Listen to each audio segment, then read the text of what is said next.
How you doing, ladies and gentlemen? This is Indeed Gaming here. I am in fact Mr. Indeed, and welcome to my channel. I don't remember the other stuff that I'm supposed to say, but realistically it's not that important. This is my review of Dragon Ball Z Sparking Zero. Short answer, I think this is the best anime game ever made. Easily. I don't even think it's a competition. This game is amazing, if I'm being honest.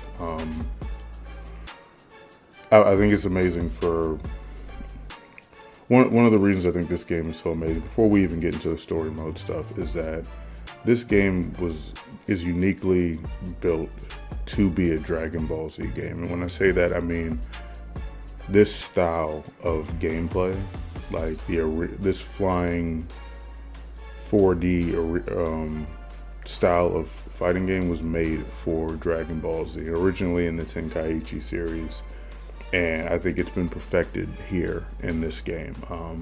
There's still a little bit of jank here and there, don't get me wrong. It's not 100% perfect all the time, but I think that one of the things that puts this above any other anime game is that this style of gameplay was made specifically so that you could utilize each character to their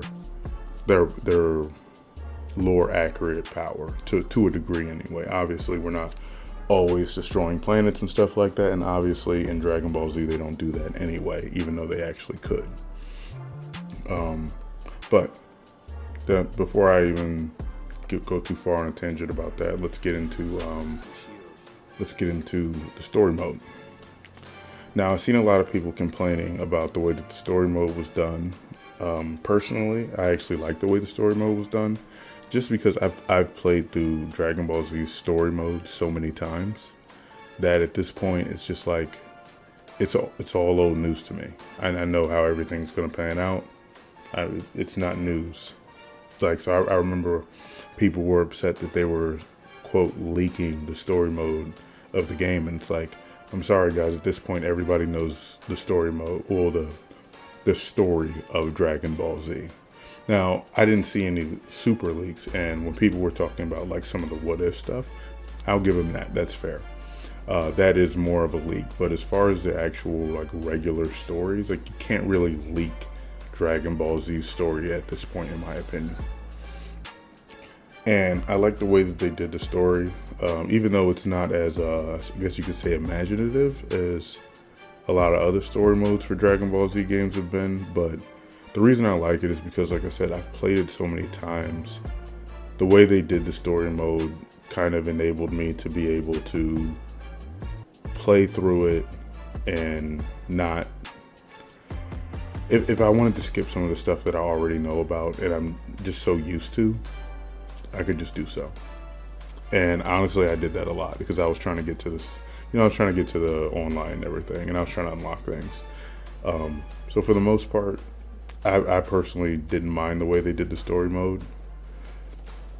Some people complained about difficulty, like Great Ape Vegeta. If I'm being honest, that fight was really easy for me. I'm pretty sure it only took me one try. Like this fight right here, the Frieza fight, actually took me the most time.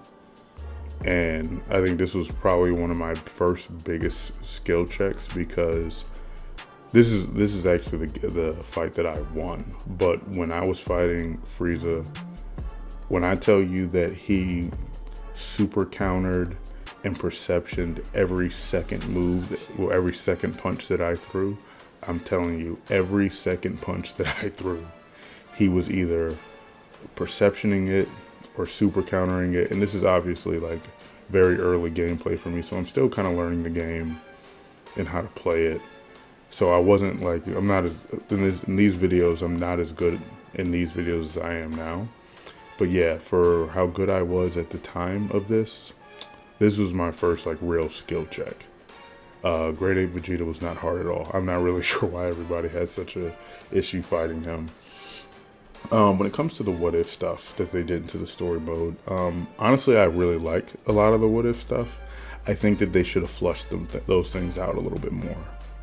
For example, it's like, okay, oh yeah, and obviously there's going to be spoilers in this.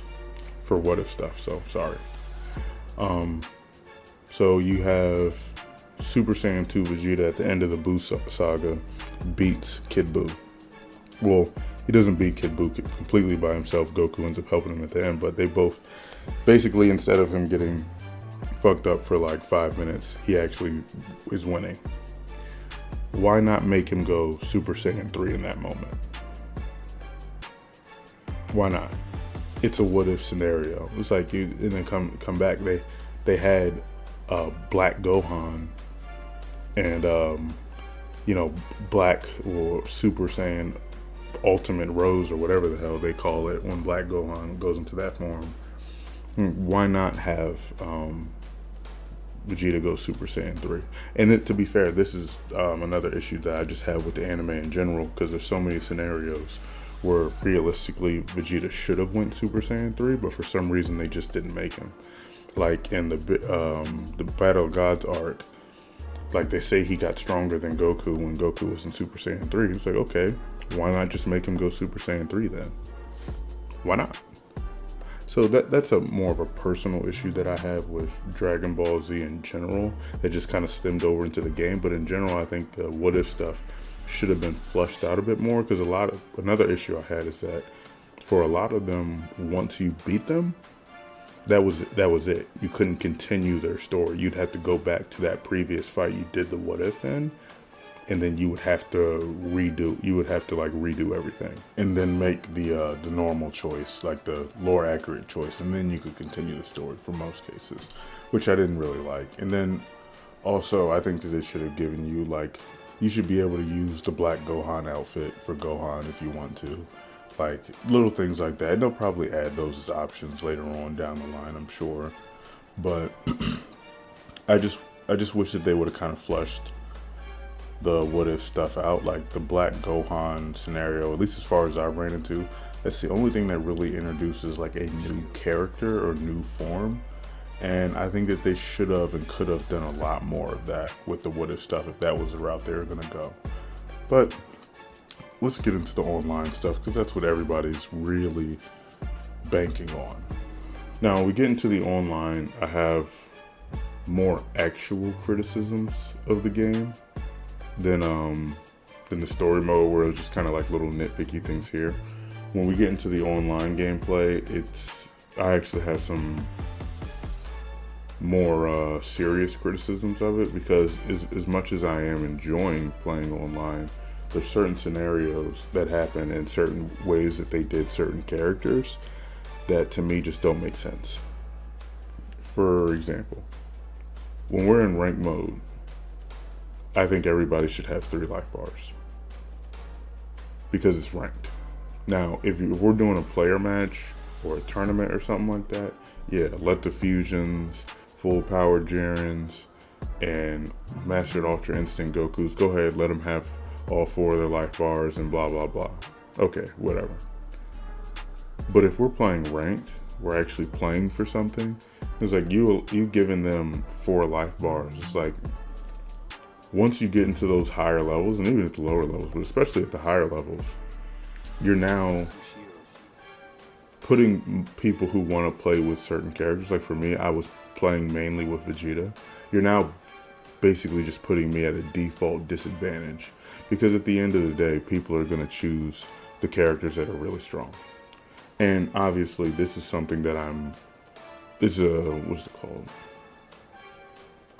It's a limitation that I'm putting on myself by playing with Vegeta and choosing to play with Vegeta and only having the 3 life bars. And also not hitting as hard as some like the fusion characters do. But at the same time, like, I don't think that they should change the damage numbers. I don't think that they should change the speed in which they attack. But at the very, very least, I think that they should have 3 life bars, just like everybody else, only in ranked. Because there was a lot of times that I came up against, of course, Super Saiyan 4 Gogeta, where if he would have had 3 life bars like me, he would have lost. But he had 4 life bars, so he won. And that's honestly really annoying. Another issue that I have with the online in general is certain characters having basically they are unblockable, but basically undodgeable ultimate attacks. Obviously, I'm talking about people like Beerus, people like Super Goku, Jiren, for whatever reason, a full power Jiren, I should say. These characters that have these unblockable, basically undodgeable attacks, even though Jiren's is a little bit easier to dodge. I don't really understand why they did that. And I know a lot of people would like to say, oh, it's lore accurate because of how powerful they are. Well, actually, it's not lore accurate because of how powerful they are. Because even in the anime, in the movies, when Beerus does the Sphere of Destruction, Goku does stop it. So it's not like it was this unstoppable attack. It literally got stopped. It got stopped by Goku in his base form, if I'm remembering correctly. It's like, and then obviously the Super Spirit Bomb that Goku uses on Jiren in the Tournament of Power, that also got stopped. At first, it was getting stopped by Jiren's eyes. So, for these ultimates to be unblockable, to me makes no sense, because they literally got blocked in the anime. Now Jiren's, I don't even remember what happened. I don't even remember him using that, honestly. I'd have to rewatch that fight, because his ultimate when he's in his full power form is honestly kind of generic to me. I'm sure he probably did it in the anime, but it just seems kind of generic to me. It's just a really powerful blast. But that, again, being unblockable, it's just like, why? Because the problem that you have with these characters, at least that I have with these characters, is that not only are they unblockable, but they're very hard to dodge. And then also, the last thing, once these characters have been fighting for a while, they all have skills that they can instantly get their ultimate. So like, I fought a Jiren yesterday, and he literally got his ultimate, the skill to get his ultimate 3 times in a row and beat me. Like, unfortunately, at a certain point, there's not really a whole lot I can do about that. At least not right now. Obviously, the game's only been out for like a week. Maybe at some point, people will find out some sort of way to get past stuff like that. But for right now, there was nothing I could do. He flew up close to me and threw out his ultimate 3 times. All 3 times they hit me, because he was too close. Well, did he miss me one time? No, I don't think he did. How did I survive for that long? Huh. Oh, no, I was beating his ass. That's probably why. So, yeah, he basically just hit me with 3 ultimate attacks, and he killed me.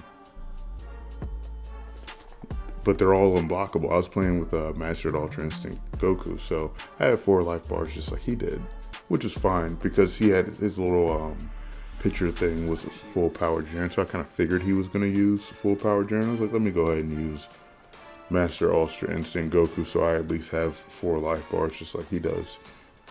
And it was a good fight. It was like, but at the end of the day, it's like, if you have an unblockable, basically undodgeable at close range ultimate attack, and you can just instantly get it anytime you knock me away, or I knock you away and I don't get right on you, there's not a whole lot that I can do about that. And I understand them saying that the game was not going to be balanced, which to a certain degree I understand, and I don't have a problem with. But when you get into scenarios where people can play certain characters and there's just literally nothing, there's a lot, those characters can put other characters that are actually pretty strong in scenarios where there's really nothing they can do to stop what the other person's doing. That's not really fair. Like, that's beyond not fair, honestly. Like, right here, I'll put a clip in this video. Like, I'm fighting a Beerus, and I want to say I was winning this fight. I can't remember for sure, but I'm like knocked into the corner of the map, and then he just does the Sphere of Destruction. There's nothing I can do. There's nothing I can do. I just have to get hit by the attack, pretty much. I mean, I think you can high speed movement, high speed evasion. That's what it is. I think it's high speed evasion. I think you can high speed evasion these things, but that's actually pretty hard because like as soon as they get close to you, before they actually touch you, they take you into the cutscene. So it's like I feel like for attacks that go into a cutscene, it's a little bit harder for you to high speed evasion those. So there wasn't a whole lot that I could do in that scenario. Like there's, as far as I know, there's that one thing I can do with the high speed evasion or whatever. It's like, but if that doesn't work, I'm just done. I'm just getting hit by that attack because I can't block it. And yeah, obviously Beerus is a strong opponent. It was like, but then we have to think, how much does that make sense? How much are they really balancing the game around, okay, this character is really strong, so this is unblockable? Because Super Saiyan Blue Vegeto's ultimate is not unblockable. And Super Saiyan Blue Gogeta's ultimate is not unblockable. And maybe some people want to argue about Super Saiyan Blue Vegito being stronger than Jiren. But you can't argue Super Saiyan Blue Gogeta isn't stronger than Jiren. He 100% is. So why is full power Jiren's ultimate unblockable, but Super Saiyan Blue Gogeta's isn't? That doesn't really make a whole lot of sense. So I think that those are certain things that, those are the only things that I think I would change. Is just in rank mode, everyone has 3 life bars, just because that's like you're actually playing for something. And not only are you playing for something, it's like people should be able to play the characters that they want to play and rank up with the characters that they want to rank up with. Like if I want to rank up with Vegeta, I shouldn't be instantly put at a disadvantage because majority of people are going to be playing with Super Saiyan 4 Gogeta and full power Jiren and Super Saiyan Blue Gogeta. Like, I don't think for rank mode, I don't think that makes a whole lot of sense. You want to do it in player matches, that's fine. It is what it is in player matches. They said the game wasn't going to be balanced. I'm okay with that. But when it comes to the rank matches, when you're actually playing for something, I'd have to disagree. Those actually should be more balanced. And maybe there's a possibility that they can't do separate balancing between modes. And if that's the case, then okay, it is what it is. But if they can do something like that, then I would say that they definitely should, in my opinion. And then the unblockable ultimate attacks. Unblockable ultimate attacks are ridiculous. Especially for things like the Spheric Destruction and the Super Spirit Bomb. That's ridiculous. Especially since those particular ones are so difficult to dodge, if you even can dodge them. Like, I might be able to dodge one of those attacks if I'm clear across the map and I do the real quick fly around where you like, I forget what it's called, but when you like fly around the person and you end up behind them. Maybe if I'm clear across the map, I would be able to pull that off and dodge it. But as far as I know, any other way besides the high speed evasion, there's no way to dodge those.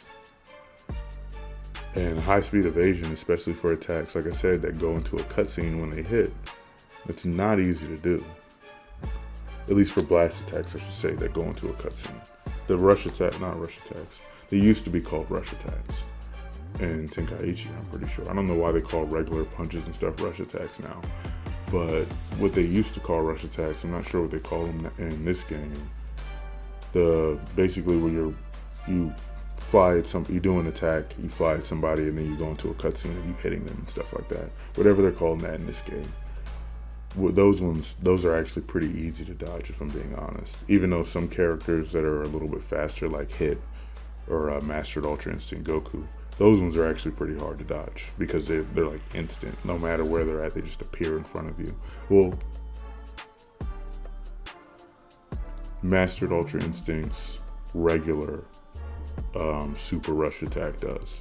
Maybe they call them super rush attacks. Anyway, maybe his super rush attack, he just appears in front of you. His actual ultimate attack, he doesn't. He actually flies at you. I think Hits is the same way, actually. I haven't actually played with Hit yet. He's really good, but I haven't played with him. But I would say that those are the only things that I would really change about the online. When it comes to, let's just talk about the mechanics of the game in general. Because I've heard a lot of, I don't want to say I've heard a lot of, because I'm not on like Twitter and all these other things. I don't have social media besides YouTube, if you would even call social media, YouTube that, which I guess you would. But I've seen a lot of talk about people who are like fans of Z Fighters not liking this game or being upset about this game, and other people in the fighting community in general, like fighting gaming community in general, being upset about this game. And I'm sorry guys, y'all lost. If you're one of those people, y'all lost. Like, I think that this is probably one of the best. If this game was more balanced, I would say that this is easily the best, like, I almost want to say best fighting game. I think that may be too much, because I'm not super deep into the fighting game scene, but when it comes to what I do know of the main popular ones, like Marvel vs. Capcom, Z Fighters, Street Fighters, Tekken. Honestly, besides this game having some balancing issues in certain modes. Now, I should have mentioned when I was talking about balancing, when you're in DP mode, they kind of even that out a bit. And I'll go into that in a little bit, but I want to go back to the mechanics of this game. One of the things that I think I like the most about the combat in this game is that you can almost always fight back. And this was the thing that originally made me like For Honor. Before For Honor became the way that it is now, and I'm not a big fan of it anymore.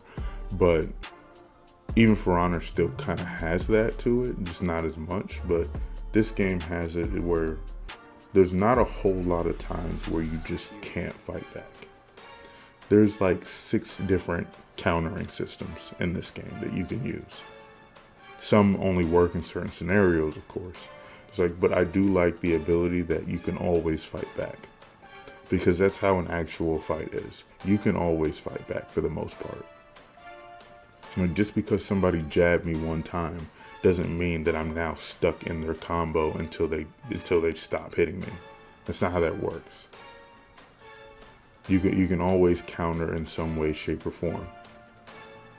So I like the fact that their combat system is like that, and then putting so many different ways to counter in the game actually gives the game more variety and more complexity than a lot of other games have. Now, I'm not a super huge, like I said, into the fighting game scene, but that's not something that most fighting games have.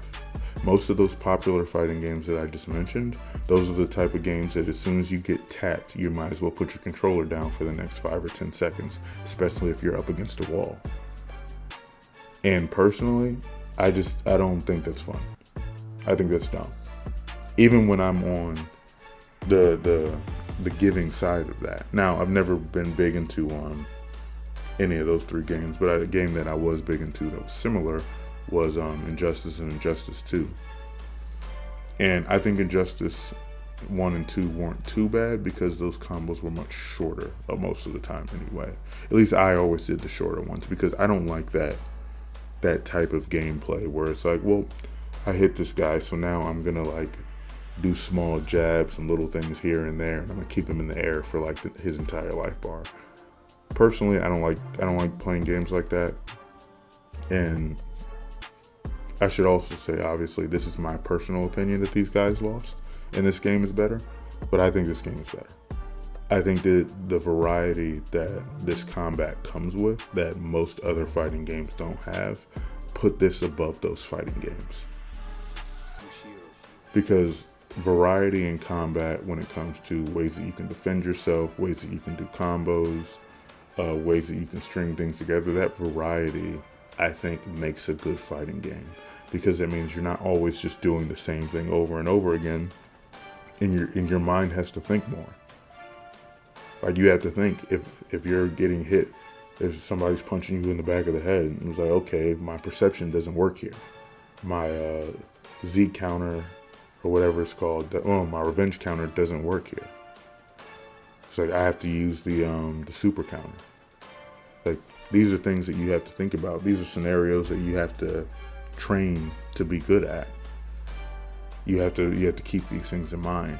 So I think that type of variety in their combat puts them above a lot of other fighting games. Obviously, it has the balancing issues that I mentioned. Unblockable, basically undodgeable ultimates is kind of crazy. Like, I don't know whose idea that was. I don't know why they thought that was okay. And I think that if someone was to say, it was like, okay, that right there makes it not as good as you're saying it is, I think that's a valid argument. I definitely think they should fix that. But to speak specifically to people who play Z Fighters and are fans of Z Fighters and are upset about this game, the reason, and some people are saying, who are fans of Z Fighters, are saying they don't understand why this game is so much more popular. There's a few reasons. One, because this game people have wanted this game for like 17 years. I played all the Tenkaichis, I played all the Budokais. I couldn't wait for another Tenkaichi. And then I was very upset when I found out another one wasn't coming out when I was younger. So obviously it's just the time that people have been waiting for this game. And then when we're talking about what the two games are, it's like, this is a Dragon Ball Z game. This is a uniquely Dragon Ball Z fighting style of a game. Dragon Ball Z Fighters is basically Marvel vs. Capcom with a Dragon Ball Z skin on it. That's what it is. It's not a Dragon Ball Z game. This is a game that was made specifically, like the style of the fighting was made specifically for Dragon Ball Z, and it works for that. And I would say going forward, if Namco Bandai is making more anime games, which of course they are, they should continue to do so. Like with Naruto and things like that. But that's all I have for this video today. Please let me know what you think in the comment section below. Do you agree that this is the best anime game ever made? Because I think it is. And like I said, obviously, the reason that I say that it is because of, well, one of the reasons is because what I just said, where this combat style was originally made and has been developed specifically for the Dragon Ball Z anime, and it works for it perfectly. So if you don't think that this is the best anime game ever made, please tell me what you think is the best anime game ever made and why.